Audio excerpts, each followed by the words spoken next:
CTET mathematics को 5 previous year के questions को देखेंगे, यानी जो पिछले एग्जाम में पूछे गए 5 क्वेश्चन, उन सभी क्वेश्चनों को एक एक करके हल करके देखेंगे कि किस प्रकार से हल होता है, किस प्रकार का क्वेश्चन आता है।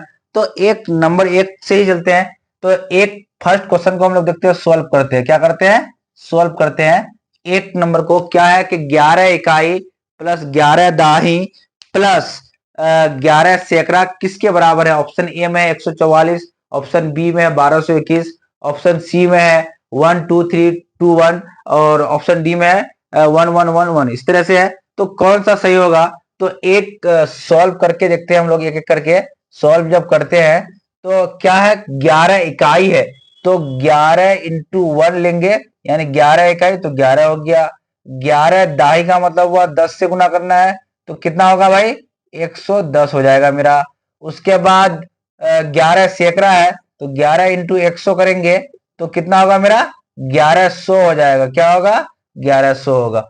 यानी क्वेश्चन के हिसाब से हम सेटिंग उसमें कर दिए कि 11 इकाई तो 11 गुना 1, 11 दाही तो 11 गुना 10, 11 सैकड़ा तो 11 गुना 100 मार दिए। अब तीनों को हम लोग जब प्लस कर देंगे तो क्या होगा? 1, उसके बाद 2, उसके बाद 2, उसके बाद 1, यानी 1 2 2 1। किस ऑप्शन में है मेरा? ऑप्शन बी, यानी ये वाला ऑप्शन मेरा सही होगा, यानी 1221। ऑप्शन ए वाला मेरा क्लियर हो गया। एक नंबर मैथ सॉल्व हुआ कि नहीं हुआ? आसान है, बिल्कुल भी आसान है।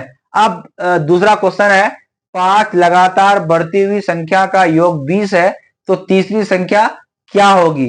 5 लगातार संख्या जब भी बोले, इस टाइप का क्वेश्चन जब भी आए तो हम लोगों को एक चीज ध्यान रखना है कि लगातार बढ़ती हुई बोले, लगातार सम संख्या बोले, लगातार विषम संख्या बोले, तो उसमें हम लोगों को करना क्या है? सबसे पहले 5 बोलेगा तो 5 लाइन मार देंगे, 1 2 3 4 5, 5 हम लोग डैश कर दिए। अब टोटल कितना दिया हुआ है? बढ़ती हुई संख्या का योग 20 है, तो इसको सॉल्व करने का तरीका होता है, जितना टोटल होता है उसको बैठाएंगे और टोटल संख्या कितना है? 5 है, 5 बैठाएंगे। 5 घन 5, 5 चौका 20।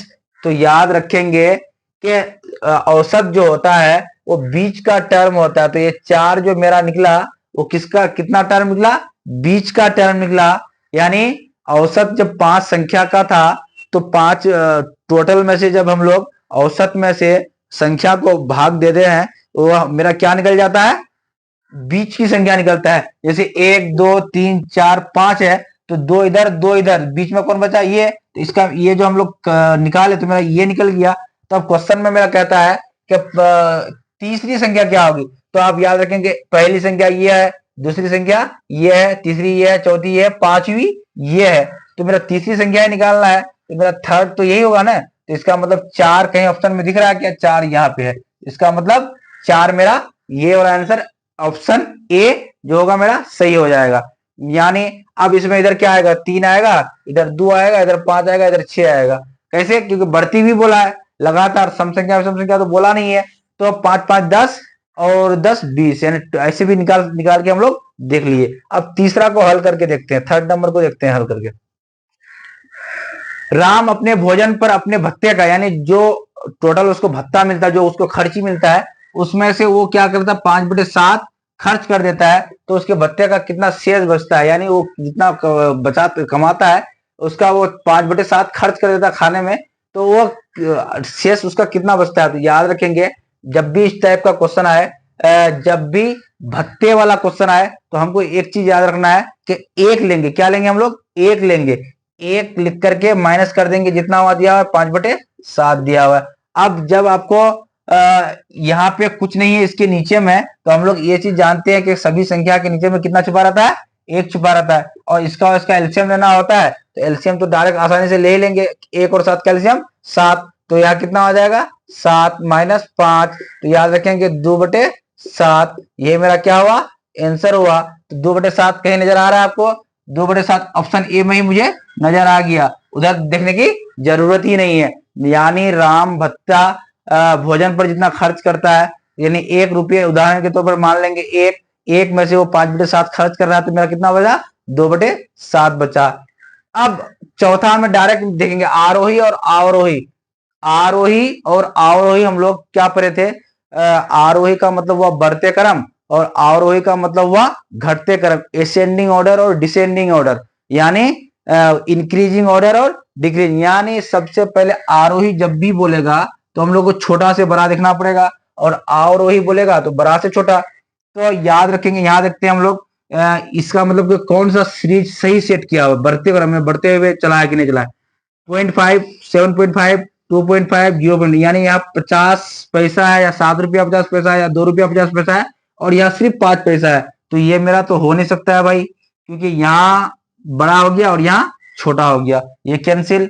दूसरा में देखते हैं, यहाँ 50 है, यहाँ 5, ये भी तो नहीं हो सकता है, क्योंकि ये बड़ा पहले हो गया, छोटा बाद में हो गया, ये भी नहीं हो सकता है। अब इसमें जाते हैं, 0.40 पैसा, 50 पैसा, 5 रुपया 20 पैसा और 5 रुपया 5 पैसा। अब बताइए ये सही होगा क्या? ये भी सही नहीं होगा, यानी ऑप्शंस में यहाँ मिस कर दिया हुआ है। यहाँ पे होगा क्या? 5.5 हो जाएगा। तब जाके मेरा क्या होगा, ये और ये आगे जब चलेंगे तो इसका मतलब सी मेरा सही में आ जाएगा। कैसे? क्योंकि 40 पैसा, 50 पैसा, 5 रुपया 20 पैसा, 5 रुपया 50 पैसा, ये सही होगा। 30 पैसा, 50 पैसा, फिर 5 पैसा, तो ये भी मेरा गलत हो जाएगा। तो याद रखेंगे कि जब भी बढ़ते क्रम में बोले, आरोही क्रम में बोले तो छोटा से बड़ा में जाएंगे, और अवरोही बोले तो बड़ा से छोटा। अब लास्ट क्वेश्चन एक देख लेते हैं, औसत निकालने के लिए क्या दिया हुआ है। औसत होता क्या है? सभी संख्याओं का योग बटे संख्या, और जब बढ़ते क्रम में है तो हम लोग को दिमाग में रखना 1 2 3 4 5 संख्या है, 1 2 3 4 5 है। 5 संख्या जब भी हो, बढ़ते क्रम में हो, लगातार हो, तो हम लोगों को याद रखना होता है क्या, कि जो बीच का होता है वो आंसर होता है।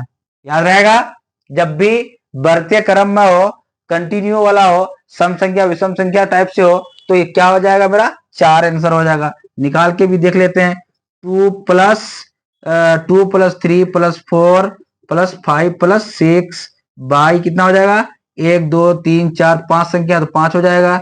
अब जोड़ेंगे जब, 3 2 5, 5 और 5 10, और 10 20, 20 बटे 5, 5 का 5, 5 का 20, यानी 4 मेरा क्या निकल गया, आंसर निकला। यानी इस टाइप का प्रीवियस ईयर में पूछा गया, कितना हल्का है, कितना आसान है मैथ। यानी सीटेट का मैथ बिल्कुल भी आसान होता है। सीटेट में ज्यादा एडवांस लेवल का मैथ पूछता नहीं है, क्योंकि 1 to 5 का हम लोग एग्जाम देते हैं। 1 to 5 में एग्जाम देंगे तो 1 to 5 के लेवल का ही पूछेगा। तो याद रखेंगे 1 to 5 में इस टाइप का प्रीवियस ईयर देख चुके हम लोग कि कैसा आया था क्वेश्चन, बिल्कुल भी हार्ड नहीं लगा। एक नंबर सिस्टम से आया, तो ये भी आसान से इकाई दहाई सैकड़ा हजार भी गिन गए। उसके बाद बढ़ती हुई घटती हुई क्रम में ये जब भी आए औसत टाइप का, तो ये इस तरह पे देख ले, भत्ते पे देख लिए। उसके बाद आरोही आरोही और औसत, इस टाइप में क्वेश्चन जब भी आए, मुझे नहीं लगता कि किसी को दिक्कत होगी। इस टाइप का क्वेश्चन किसी को बिल्कुल भी दिक्कत नहीं होगी। अब हम लोग चाल और दूरी वाले क्वेश्चन को देखेंगे कि एक आपको होमवर्क दिया जाएगा। होमवर्क में यह है कि चाल और दूरी यानी स्पीड और डिस्टेंस से एक क्वेश्चन आपको होमवर्क दिया जाता है कि डिस्टेंस कितना है, 300 किलोमीटर, और टाइम कितना है, 3 आवर।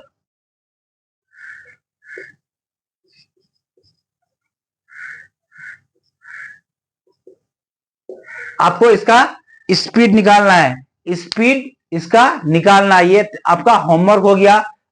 कल जब क्लास करेंगे सबसे पहले इसका आंसर आप लोग बताएंगे कि इसका आंसर क्या होगा। डिस्टेंस 300 किलोमीटर और टाइम कितना दिया हुआ है, 3 आवर दिया हुआ है। तो आपका स्पीड इसका क्या होगा। स्पीड डिस्टेंस वाला जब सीटेट में क्वेश्चन आता है उसके बारे में ये ट्रेलर है, उसके बाद हम लोग आगे देखेंगे किस टाइप का क्वेश्चन आता है स्पीड और डिस्टेंस।